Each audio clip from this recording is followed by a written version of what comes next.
The Rhine exploded into flame before dawn, and in that instant every German officer watching the eastern bank knew without needing confirmation that the war had just slipped beyond recall. Fog clung to the river like a burial shroud, heavy and grey, swallowing sound and distance, until the first American shells slammed into the far embankment and tore the illusion apart.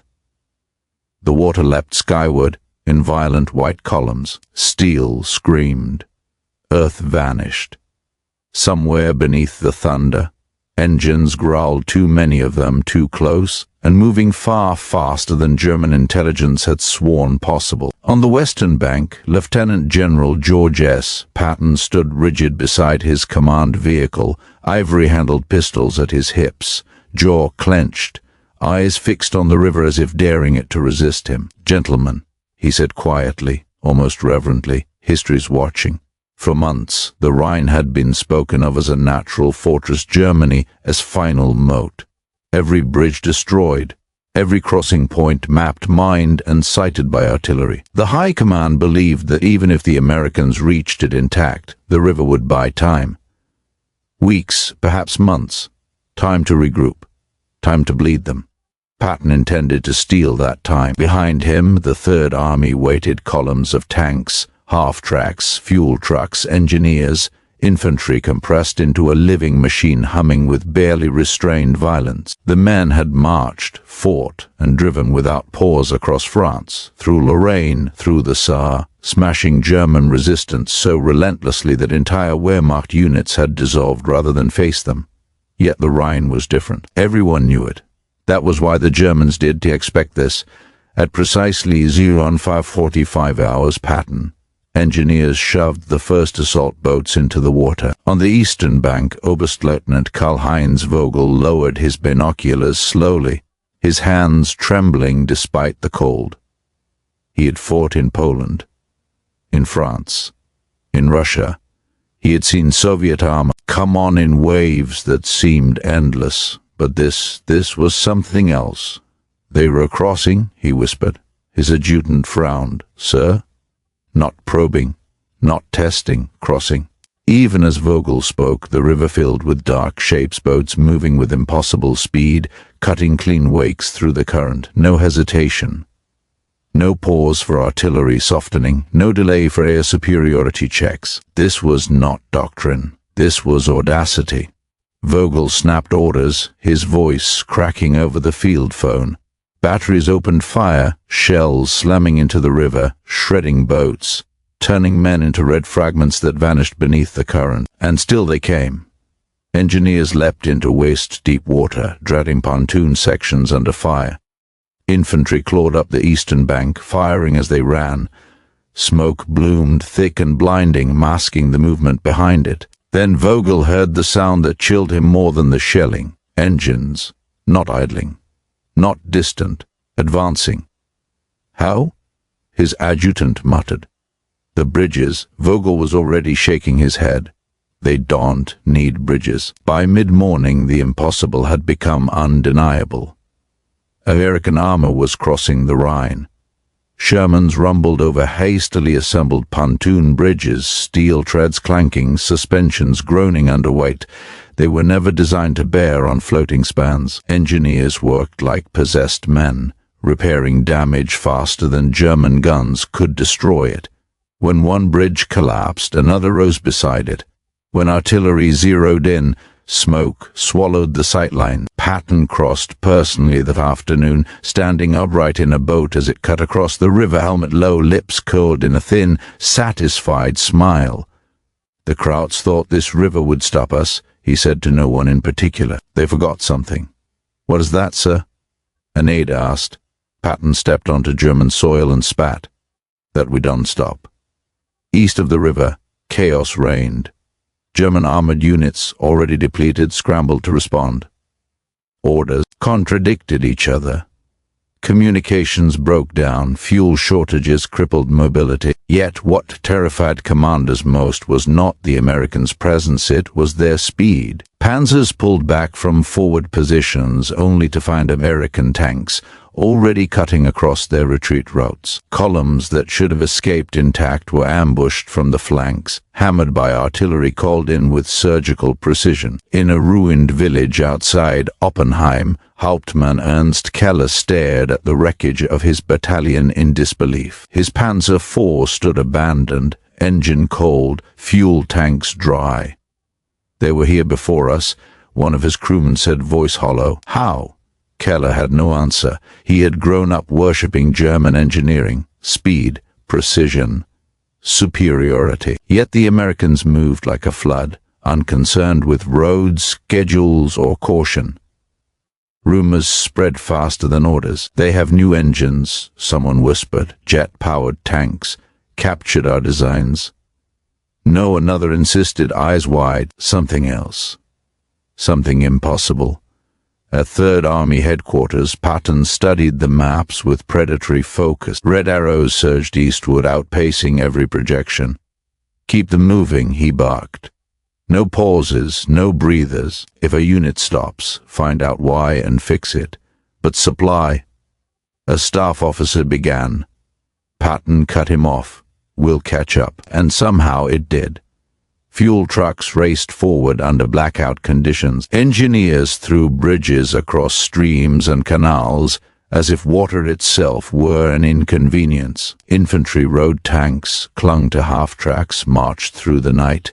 The army moved as one organism, hungry and relentless. German intelligence reports piled up, each worse than the last. They're not consolidating, they're bypassing strong points. They're deeper than predicted. They're everywhere. Field Marshal Kesselring slammed his fist onto the table. "This is madness," he snapped. "No army can move this fast without collapsing." But the collapse never came. Instead, Patton, as spearheads drove on toward Frankfurt, toward Kassel, toward the heart of Germany itself. The Rhine, meant to be a shield, had become a trap, and the Germans were trapped inside it. As night fell on the first day east of the river, American tank crews brewed coffee beside their machines, engines still warm. Across the darkened countryside, fires burned where German convoys had died on the roads. One young German signals officer, crouched in a shattered farmhouse, tapped out a final message before abandoning his post. Enemy armor advancing at unprecedented speed. Situation fluid. Request clarification. Have Americans introduced new propulsion systems? The reply never came, because by the time anyone could answer, Patton's tanks were already gone rolling east, faster than retreat itself. By the second sunrise east of the Rhine, German situation maps were already lies. Lines drawn in blue and red fronts, fallback positions, armored reserves no longer corresponded to reality. Units marked as holding had vanished. Roads labeled secure were littered with burned-out trucks and shattered horse carts, and everywhere, like a spreading stain no officer could wipe away, American spearheads pushed forward at a pace that defied every assumption drilled into German doctrine since the first days of Blitzkrieg. At Army Group G headquarters, Major Wilhelm Amsel watched clerks update the operations board with shaking hands. "Third Army here," one said, sliding a magnet eastward. "No," Amsel snapped. "That is impossible. That would put them past Darmstadt." The clerk finished quietly. Silence followed, not disbelief, not argument, just the heavy, suffocating realization that the Americans were not advancing toward German defenses anymore. They were already inside them. Amsel turned away, nausea rising in his throat. He had studied Patton at the Kriegsakademie, dismissed him as theatrical, reckless, predictable. An enemy who moved fast, yes, but who would eventually overextend, outrun his supply lines and stall. Yet nothing stalled. Patton had not outrun his logistics, he had redefined them. Fuel depots appeared overnight, where no German reconnaissance had spotted movement. Ammunition dumps followed advancing units like shadows. Engineers seemed to materialize ahead of columns, roads repaired before the tanks even reached the damage. When bridges were destroyed, American armor simply found another way through fields, across fords, over temporary spans thrown together in hours. In one intercepted radio transmission, a German artillery observer shouted in disbelief. "They're not using the roads anymore." That was true. Patton's tanks cut across farmland, crushed hedgerows, flattened fences, and bypassed towns entirely, leaving isolated garrisons to wither behind them. Resistance became irrelevant if it could not slow the advance. And it could not. Inside an M4 Sherman nicknamed Lucky Lady, Sergeant Frank Kowalski wiped sweat from his eyes as the tank lurched forward across muddy ground. "Feels like we're racing ghosts," his driver muttered. Kowalski grinned thinly. Ghosts don't shoot back, but they did, sporadically, desperately. German anti-tank teams fired from tree lines and cellars, Panzerfausts flaring like dying stars.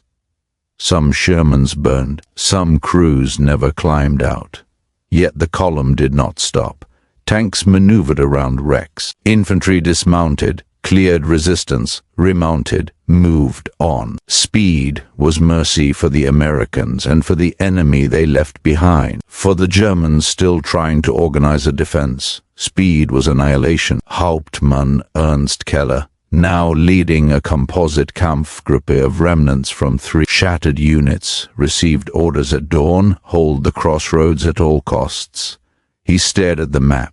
The crossroads lay 30 kilometers behind what should have been the front. "Against whom?" he asked. The staff officer hesitated. Patton. Keller closed his eyes. They reached the crossroads at noon, dug in by evening. By midnight, American artillery bracketed their positions with mechanical precision. At dawn, tanks emerged from the mist, far too many, far too soon. Keller never saw the end. His last coherent thought, as he staggered wounded through smoke and fire, was not fear, it was confusion. How did they get here already? Across central Germany, similar questions echoed from command posts to foxholes. Reports became increasingly surreal. Enemy tanks observed 40 kilometers east of last known position. American armor overtook our withdrawal column. Encountered U.S. forces advancing from unexpected direction. One Panzer commander sent a message so desperate it bordered on absurd. Request confirmation. Are American tanks fitted with experimental engines or turbine drives? Our vehicles cannot disengage. The rumor took on a life of its own. They have new engines, soldiers whispered. Captured jet technology, some kind of chemical fuel. Fear magnified the myth. Every hour the Americans fed it. At Third Army headquarters, Patton listened to intelligence summaries with a wolfish smile. "Let them think it's engines," he said. "They'll never guess the truth." The truth was less glamorous and more devastating. Patton was not relying on technology, he was relying on momentum. Orders were simple, brutal and relentless: advance until stopped. If stopped, go round. If blocked, break through. If tired, sleep on the move. If confused, follow the sound of the guns east. No pauses to dress lines, no waiting for perfect coordination. Decisions pushed down to the lowest possible level, empowering battalion and company commanders to exploit opportunity without asking permission. German doctrine demanded synchronization. Patton demanded aggression. The difference was fatal. In Frankfurt's outskirts, civilians watched in stunned silence as American tanks thundered past, not stopping to occupy, not slowing to consolidate, just passing through like a storm that had no interest in claiming the ground it destroyed. One elderly man turned to his neighbor. "They move like they know something we don't." In a way, they did. They knew the enemy was broken. German rear area units, ne'er intended to fight armor, suddenly found themselves face to face with it. Clerks fired rifles. Mechanics manned machine guns. Training units fled without orders. By the fourth day, retreat itself became impossible. Roads clogged with refugees, supply columns, wounded units, and shattered remnants of once proud divisions. American fighter bombers prowled overhead, turning movement into death. Patton's tanks did not chase the retreat. They outran it. Near Fulda, a German officer watched an American column surge past. His observation point, then another, all moving east. They're not following us, he realized. They're going where we're supposed to go. That night he burned his maps. Back at 3rd Army Command, a junior officer finally asked the question burning in every Allied mind. "Sir, how long can we keep this pace?" Patton didn't look up from the map. "Until the Germans stop running," he said. "Then, after a pause, or until Berlin falls. Whichever comes first." Outside, engines rumbled without rest. The Rhine was far behind them now, a conquered memory. Ahead lay Germany's industrial heart, its rail hubs, its remaining armored reserves. And the men who believed rivers could still stop armies were about to learn some terrible speed, once unleashed, could become a weapon no defense could absorb. The first official German order to withdraw in good order was issued 3 days too late. By the time it reached the front no longer existed. In headquarters bunkers and commandeered schoolhouses across central Germany, telephones rang unanswered, radio frequencies clogged with overlapping pleas, half-formed reports, and frantic requests for permission that would never be granted. The Wehrmacht had been trained to retreat methodically, layer by layer, line by line. What Patton had done shattered that concept entirely. There were no layers left, only holes. General der Panzertruppe Otto von Lutwitz stared at the situation board in disbelief. He had commanded armored forces since Poland. He knew how armies broke. This was different. "They're not pushing us back," he said slowly. "They're dissolving us." His chief of staff nodded grimly. "Our units withdraw, and find the Americans already behind them. The men believe the enemy can anticipate every move." Von Lutwitz exhaled. "Then they believe we are finished."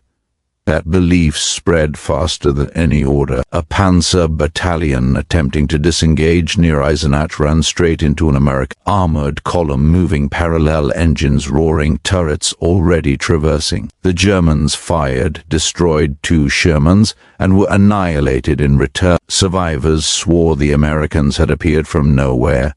Stories became legends within hours. They drive day and night. They don't stop for fuel. They know our roads better than we do. Each tale made the next retreat harder, the next stand weaker. In the American comms, exhaustion hung heavy, but morale burned hot. Private Eddie Morales rode atop a Sherman, boots dangling over the side, eyes bloodshot from lack of sleep. "Feels wrong," he muttered, "like we're cheating." The tank commander laughed. "Kid, after Bastogne, after the Bulge, we earned this." They had, and they knew it. Patton's men remembered the winter, the mud, the cold, the endless German counterattack that had tried and failed to break them. Now, unleashed, they advanced with a fury sharpened by months of restraint. In a ruined factory outside Kassel, German soldiers surrendered without firing a shot. One of them, no older than Morales, stared at the tanks in awe. "How are you so fast?" he asked in broken English. Morales shrugged. "We don't wait."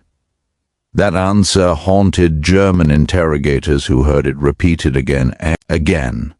At OKW headquarters, panic finally crept into the room. Maps showed American forces advancing so deeply that they threatened to split what remained of German defenses in half. Hitler's directives: hold, counterattack, stand fast, were read aloud then, quietly ignored by commanders who knew obedience meant destruction. One general said it aloud: "This is not a retreat. This is pursuit warfare, and we are the prey." Attempts to form defensive lines failed catastrophically. The Americans bypassed strong points, leaving isolated units surrounded, cut off, starving. German soldiers woke to find enemy armor already in their rear. Artillery registered on their escape routes. Near Gotha, an entire infantry regiment broke and fled without orders, clogging the roads with discarded rifles and abandoned equipment. "No engines can do this," one officer screamed at his men. "This is cowardice."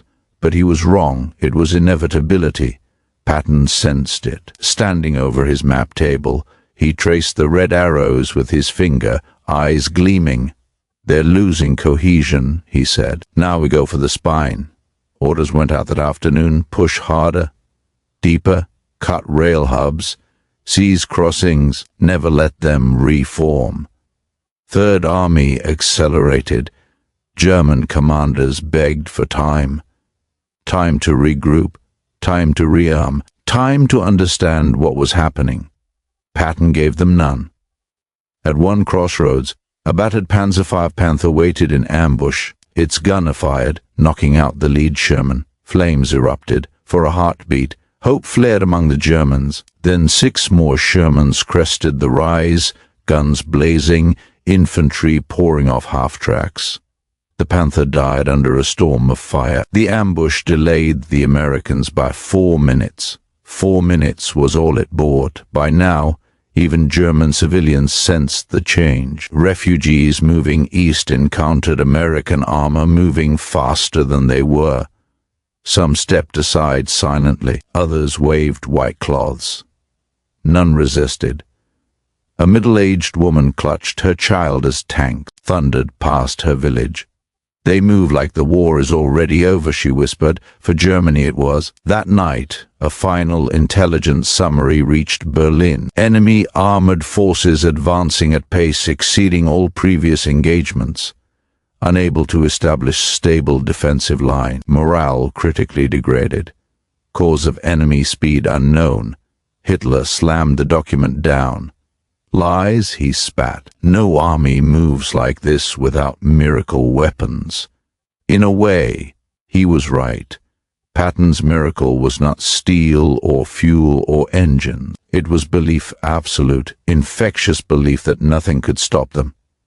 And belief, once it took hold, was unstoppable. As the sun set on the 5th day east of the Rhine, American tank crews rolled onward, without orders needing to be spoken aloud. German resistance fragmented into isolated sparks, quickly extinguished. Somewhere ahead lay the last chance for organized defense. Patton intended to crush it before it could breathe.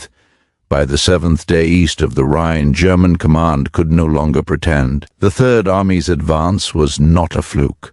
It was a storm, a machine moving faster than any map, faster than any plan, faster than retreat itself. Field Marshal Kesselring, now pacing in his Berlin office with a cigar long extinguished, rubbed his temples raw. Reports streamed in faster than his clerks could process them. Railroad hubs had fallen. Supply depots abandoned. Entire Panzer divisions enveloped, rendered useless before they could strike. And always, the Americans moved ahead of predicted line. "They are everywhere at once," his adjutant whispered, leaning close. "Every calculation we make is already obsolete." Kesselring's eyes narrowed. "It cannot be engines," he muttered. "They have no super technology. This is not a weapon we can comprehend." Across central Germany, the phenomenon was no longer military, it was psychological. Troops abandoned positions they had held for weeks. Artillery crews threw down their guns and fled at the first hint of approaching tanks. Surrender became common. Those who resisted often did so alone, surrounded by silence and the echoing rumble of armored columns. At Third Army Forward Command, Patton studied the map with his characteristic feral grin. "Enemy disintegrates faster than fuel can reach us," he said. "Keep pushing. Momentum is everything." Engineers were already repairing a destroyed bridge outside Kassel as infantry rode tanks into the city, moving through streets littered with abandoned German vehicles and scattered supplies. Civilians peered cautiously from shattered windows. No one dared impede the Americans. Resistance had become irrelevant. A young lieutenant, newly assigned to the Third Army's intelligence section, leaned toward Patton. "Sir, they're calling it impossible. The enemy is asking if we've installed new engines. They think we've got miracle tanks." Patton laughed a low, hard sound that carried more menace than mirth. "Let them think what they like. The engine is not in the Sherman. It's in the men driving it." In a small village near the Fulda Gap, a platoon of Panzer IVs tried to establish a defensive line. Hauptmann Keller, newly recovered from his last engagement, barked orders over the crackle of his radio. "Hold this road. Nothing must pass." He looked out at the distant horizon. Dust clouds approached fast, rising in unnatural formation. Within minutes, the Americans struck tanks, half-tracks, artillery pounding in unison. The Panzer crews fired furiously, but they were outnumbered, outmaneuvered, and exhausted. By nightfall, Keller's unit was destroyed. Survivors fled into the woods. The psychological warfare had begun to outperform bullets. Rumors that Patton's armor had new engines spread like wildfire, whispered from one frightened unit to the next. Soldiers told each other they were facing supernatural speed, impossible coordination, a force beyond comprehension. And as fear mounted, resistance crumbled before combat even began. Even civilians began to speak in hushed tones about the American machines, calling them demons, angels, or ghosts depending on who you asked. Each story reinforced the legend. Each encounter exaggerated it, until the myth itself became a weapon against Germany. And right at the midpoint of this relentless advance, a small moment broke the fourth wall, an acknowledgement, almost conspiratorial, as though the narrative knew the reader. Or, by the way, if you are clinging to this moment with me, make sure to hit subscribe. More awaits just ahead. The tanks did T-pause. Patton, men did T-pause. The momentum carried them forward like a tide of steel. In Berlin, officers pleaded for guidance. Hitler demanded solutions. None existed. Every plan to stop the Americans failed before it was even formulated. The Third Army's speed had made doctrine obsolete. Maps were no longer meaningful. Roads became traps. Retreat was no longer an option. Meanwhile, within Patton's ranks, stories spread about his audacity, his near-prescient decision. Units reported that he seemed to know where German defenses would crumble before they themselves arrived. Soldiers whispered about his presence at every critical moment, inspiring courage that was almost contagious. At one forward command, an aide asked quietly, "Sir, do you ever sleep?" Patton's grin was savage. Sleep. Not while victory is awake. As the Americans rolled deeper into Germany, cities fell faster than anyone had predicted. Rail lines, communication hubs, and small garrisons were overrun before defensive plans could even be executed. The Third Army did not merely advance, it dictated the pace of the war itself. By the 8th day, rumors circulating among German units reached the point of hysteria. Soldiers believed they faced a force that had anticipated their every move, that somehow predicted every withdrawal, every ambush, every fallback. For those who survived initial encounters, each report confirmed the terrifying idea: Patton's tanks were faster than the mind could follow. In one village outside Weimar, a German officer radioed Berlin. Enemy armor moving with supernatural efficiency. Units incapable of defense. Request confirmation. Is this technological advancement or psychological operation? The reply never came. There was no answer, because no answer existed.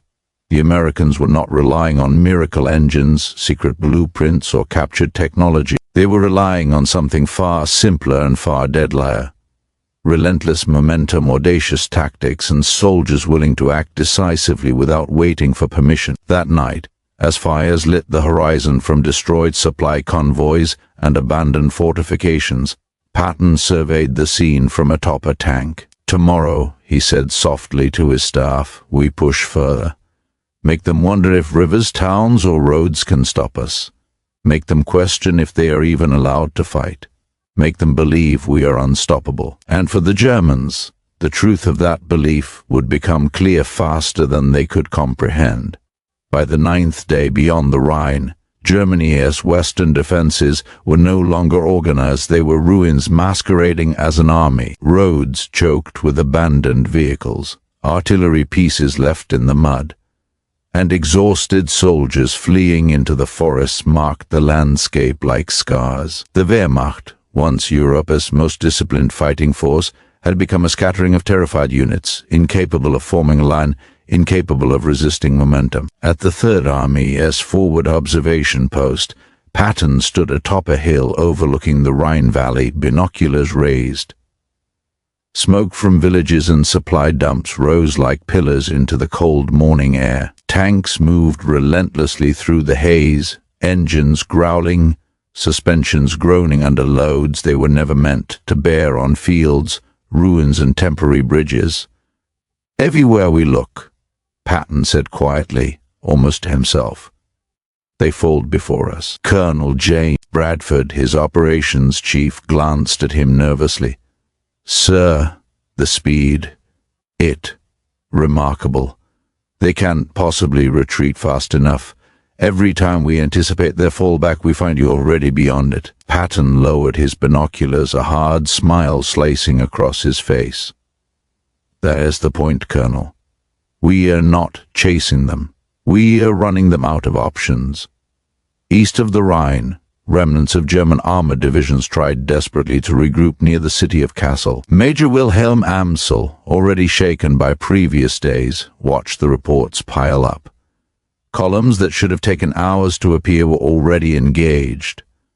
Supply trains meant to reinforce positions were captured intact. Resistance crumbled before orders could be transmitted. "They move faster than logic," Amsel muttered. "It's impossible." It wasn't impossible. It was audacity. On the outskirts of Kassel, Sergeant Frank Kowalski. Sherman column ripped through a series of anti-tank barricades. German engineers had attempted to destroy bridges and roads, but American engineers were already reconstructing them ahead of the tanks' arrival. Artillery fire tried to bracket the roads, infantry dug in, machine guns rattled, but the speed of Third Army as advance swallowed every obstacle. Kowalski looked back at the wreckage left behind, overturned trucks, shattered tanks, and bodies lying where they had fallen. He swallowed hard. "Everywhere we go, they just vanish," he said. "It's like fighting ghosts." Colonel Bradford replied with a grim smile. "No, Frank. They are not ghosts. We are just faster than their fear." The speed of Patton, as tanks had become a weapon itself, one the Germans could neither measure nor counter. Across central Germany, officers begged for reinforcements, for reserves, for any chance to slow the advance. But every route to safety was already blocked or occupied. Every plan arrived too late. By midday, entire divisions had been rendered combat ineffective simply by being outpaced. At Third Army HQ, Patton pored over maps detailing the collapse. Rail hubs captured, towns bypassed, artillery silenced. He traced his finger over the Rhine and then eastward.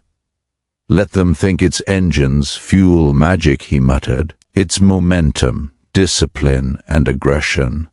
That's all they need to lose control." In the city of Fulda, a small Panzer unit made a last desperate attempt to stop the American advance. Tanks lurched into position, anti-tank guns braced, and infantry readied for a counterattack. The first shots rang out. A Sherman column returned fire with deadly precision. Explosions tore buildings apart. Within 30 minutes, the German defenders were annihilated, their positions overrun, and the survivors fled into the forests. Even the most seasoned officers could not comprehend the speed. Orders meant to stabilize the line were overtaken by events before they could be carried out. Major Amsel, witnessing this for the second time, sank into a chair in despair. "They're everywhere before we even begin," he said quietly, "every map obsolete, every plan worthless. American infantry, riding atop tanks or marching in armored columns, pushed through ruined villages, often pausing only to allow engineers to repair destroyed roads and bridges. Civilians, initially wary, began to recognize the inevitability. In towns bypassed by Shermans and half-tracks, locals whispered of a force that moved faster than thought, a machine that devoured time itself. Meanwhile, Patton's personal involvement at the front reinforced the Army's legendary reputation. He appeared unexpectedly in the midst of forward units, issuing rapid-fire orders, correcting errors, and inspiring soldiers with the promise of continuous momentum. Tales of the general who never rested, who knew the battlefield as if he had painted it himself, spread among the troops and terrified the enemy. By the 10th day, the German high command was in open panic.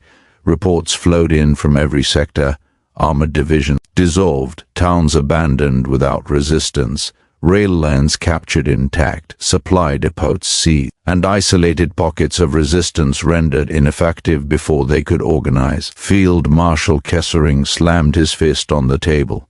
"We are undone," he yelled. "Nothing can stop them, nothing." It was true. Patton's army moved like a living organism, faster than the enemy could react, faster than supply lines could lag, faster than human comprehension allowed. Every offensive action had been amplified by the sheer speed of the advance. Every retreat was rendered moot by the relentless pace.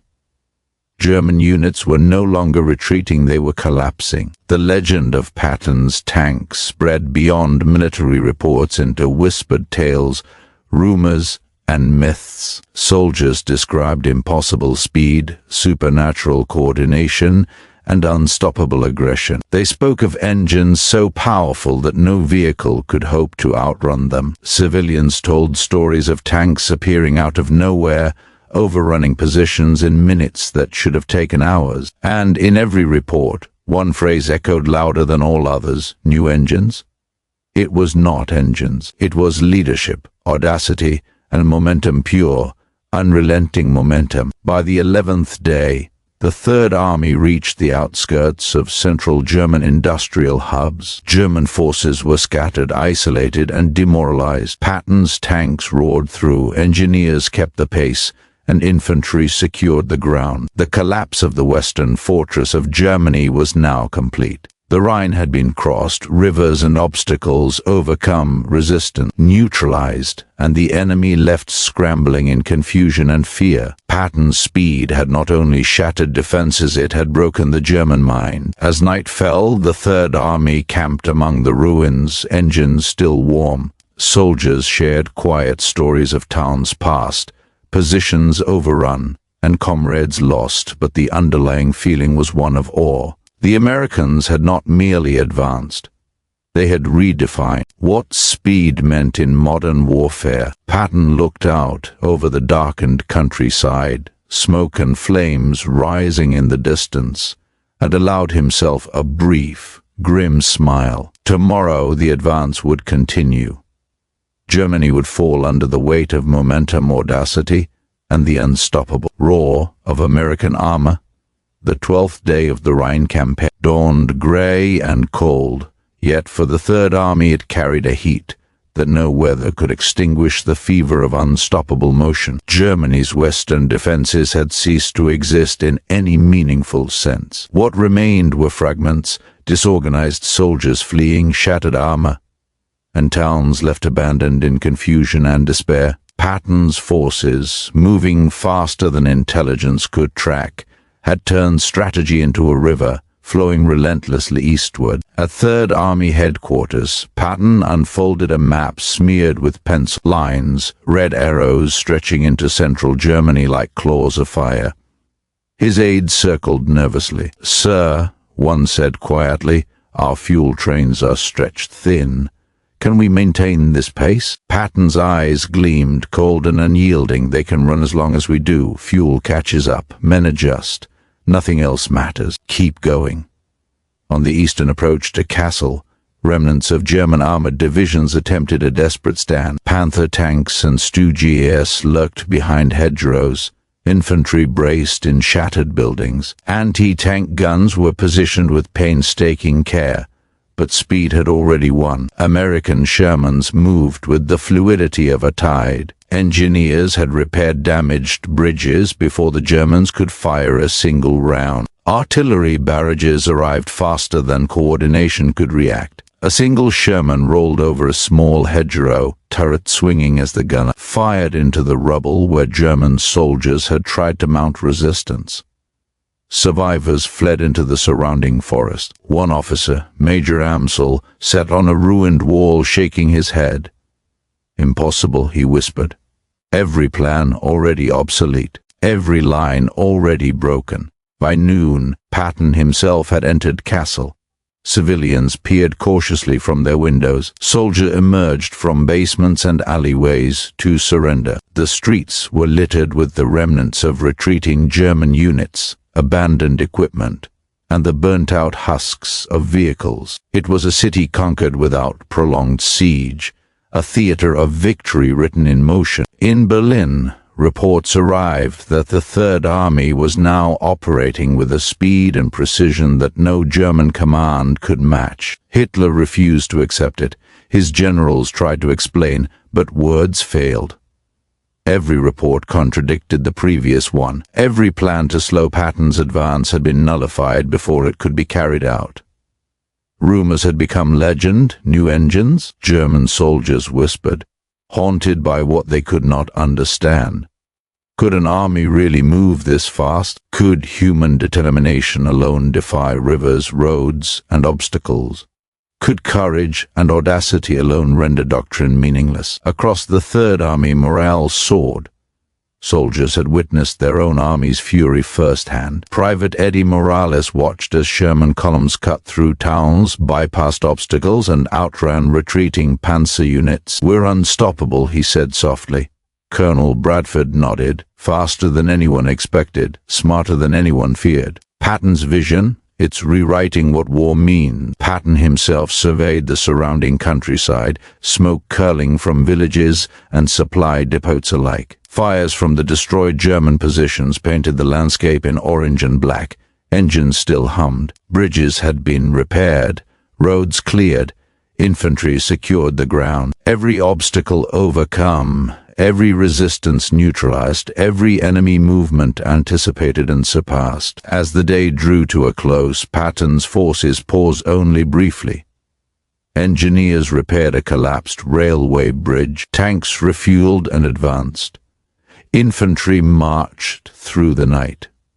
Momentum, relentless and unforgiving, had become the weapon itself. By the end of the 12th day, Germany's western defenses were no more. The Rhine, once believed to be an insurmountable barrier, lay behind the Americans like a conquered memory. Entire German units had been annihilated or scattered.